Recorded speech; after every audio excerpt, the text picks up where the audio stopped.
12ஆம் வகுப்பு கணினி அறிவியல் காலாண்டு பொதுத் தேர்வு 2024 பகுதி 1 அனைத்து வினாக்களுக்கும் விடையளிக்கவும்.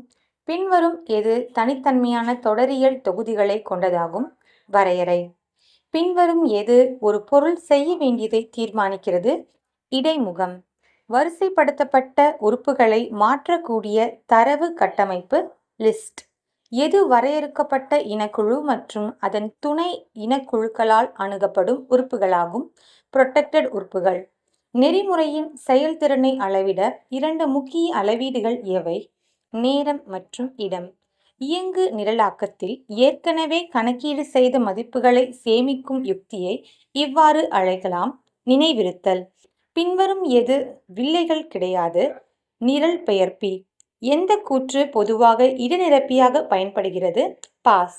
எந்த செயற்கூறை பெயரில்லா செயற்கூறு என்று அழைக்கப்படுகிறது? லாம்டா. எந்த சிறப்புச் சொல் செயற்கூறு தொகுதிகளை முடித்து வைக்கிறது? ரிட்டன். பின்வருவனவற்றுள் எது சரங்களை இணைக்க பயன்படும் செயற்குறி ஆகும்? பிளஸ். சரத்தின் கீழ் ஒட்டானது அ மற்றும் ஆ. தரவின தொகுதியின் தொடர்பில்லாத ஒன்றை தேர்வு செய்க. லூப்.